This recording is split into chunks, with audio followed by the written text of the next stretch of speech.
আসসালামু আলাইকুম, আমি চম্পা। আপনারা দেখছেন চম্পা কিচেন। এভাবে বানালে আলুর শাক আর একদম তেতো লাগবে না, বরং ভাতের সাথে খেতে স্বাদ দ্বিগুণ হবে। আজকে আপনাদের জন্য নিয়ে এলাম একদম সহজ, ঘরোয়া কিন্তু ভীষণ টেস্টি আলু শাকের রান্না। গ্রামের স্টাইলে এই রেসিপিটা খুব অল্প উপকরণে খুব কম সময়ে তৈরি করা যায়। একবার ট্রাই করলে ইনশাআল্লাহ বারবার বানাবেন। বন্ধুরা, আমি এখানে আলুর শাক নিয়ে নিয়েছি। শাকটা আমি এবার কেটে ধুয়ে একটা জায়গার মধ্যে আমি রেখে দেবো। আর নিয়ে নিয়েছি একটা ছোট্ট আলুটাও আমি ছোট ছোট করে কেটে নিয়েছি, নিয়ে একটা জায়গার মধ্যে রেখে দিয়েছি। এবার আমি চাপিয়ে দেবো গ্যাসে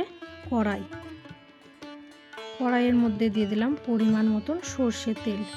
তেলটা যখন গরম হয়ে গেল, গরম তেলের মধ্যেই দিয়ে দিলাম বড়িটা। এখানে বড়ি আমি 4-5টা নিয়েছি, এইরকম ছোট ছোট করে আমি ভেঙে নিয়েছি। তেলের মধ্যে দিয়ে লাল লাল করে ভেজে একটা জায়গার মধ্যে আমি রেখে দিলাম। ওই তেলের মধ্যেই দিয়ে দিলাম শুকনো লঙ্কা আর কুচানো রসুন, আর দিয়ে দিলাম এখানে কাঁচা লঙ্কা কুচানো। ভালো করে লাল লাল করে তেলের মধ্যে আমি ভেজে নিলাম। ওপর থেকে দিয়ে দিলাম ছোট ছোট করে কেটে রেখেছিলাম আলুটাও আমি তেলের মধ্যে দিয়ে ভালো করে লাল লাল করে ভেজে নেব। এইভাবেই 2-4 বার নাড়াচাড়া করে নিলাম। আর দিয়ে দিলাম এখানে স্বাদ মতো নুন, 1 চামচ হলুদ গুঁড়ো দিয়ে আবারও 2-4 বার নাড়াচাড়া করে নিচ্ছি। যতক্ষণ না আলুটা ভাজা হবে ততক্ষণ অবধি আমি নাড়াচাড়া করে নিলাম। ওপর থেকে দিয়ে দিলাম কেটে রাখা আলুর শাকটা দিয়ে আবারও 10 মিনিটের মতন এভাবেই আমি নাড়াচাড়া করে নিয়েছি। এইভাবেই শাক বানালে আর তেতো লাগবে না। আজকের টিপসটা জানলে শাক রান্না বদলে যাবে।